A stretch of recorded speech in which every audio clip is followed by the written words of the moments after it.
Un engagé de force, un officier arrive dans un village, il va voir le chef du village, et le chef du village dit c'est lui, c'est lui, c'est lui, c'est lui. Et il se sépare de tous ceux qui peuvent lui faire de l'ombre, et des familles qui ne lui plaisent pas. Par contre, celui qui prend la place d'un autre, ce n'est pas un engagé de force. C'est tout à son honneur d'avoir pris la place de quelqu'un d'autre. On ne l'a pas forcé. Alors que pour beaucoup, ils ont été forcés. En contrepartie, ils espéraient tous avoir des droits après-guerre, des droits similaires aux Français, enfin aux Français de souche. Tout le monde sait bien que ça n'a pas été le cas. Ce n'est pas une déception, ça n'a pas été le cas.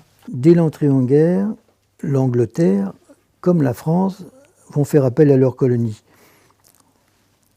Alors, avec des hommes. Mais il y avait eu déjà avant-guerre une volonté en France, aux initiatives du colonel Mangin, d'une armée noire, d'une armée africaine. Lyautey, qui est résident au Maroc, nous envoie des troupes, des tirailleurs, même non pas marocains, dits indigènes, parce que le Maroc n'est pas en guerre contre l'Allemagne, dès août 14, et ces hommes vont tomber le 5 septembre 1914 devant Meaux à la bataille de la Marne. Plus de 800 tombent devant Meaux en 2 heures. Les Indiens venant des Indes arrivent en France en septembre 1914. Et là, personne n'en parle. L'Angleterre va mobiliser 1 million d'Indiens. Et ils vont avoir 70 000 morts. Alors que les troupes dites d'Afrique du Nord ou les troupes dites noires en France, c'est 35 000 morts les unes et 35 000 morts les autres. Vous voyez, les chiffres sont à connaître en fin de compte. Donc, et la guerre s'éternisant, on va faire appel de plus en plus aux troupes noires, dites sénégalaises, car toutes les troupes noires seront sénégalaises, hormis les malgaches, et aux troupes d'Afrique du Nord, tirailleurs algériens, tirailleurs indigènes, et en plus des régiments mixtes après, où on va mélanger des hommes des colonies ou des coloniaux et des indigènes.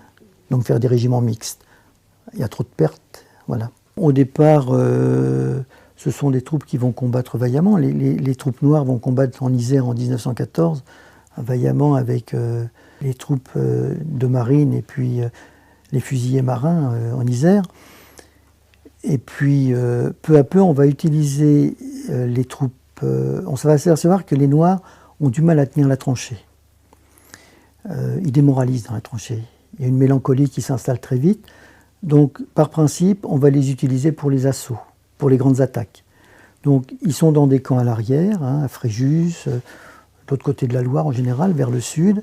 Au moment des assauts, on les monte, ils attaquent, et au bout de 2 ou 3 jours, ils retourneront à l'arrière. Et en plus, on fera tout pour éviter qu'ils aient des rapports avec les populations civiles.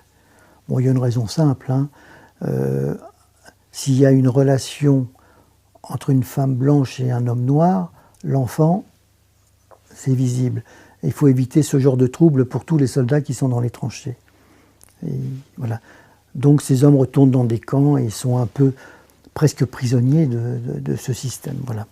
Alors, on a dit à un moment qu'on utilisait le sang des Noirs pour protéger le sang des Blancs. Je crois qu'on ne peut pas... c'est pas vrai.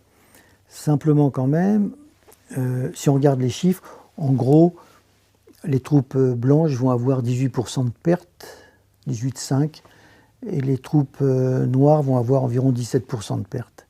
Mais les blancs tiennent la tranchée du 1er janvier au 31 décembre, alors que les noirs ne la tiennent pas, la tranchée. Donc ils ont eu beaucoup de pertes pendant les assauts, et ils ont eu beaucoup de pertes en très peu de temps, en fin de compte.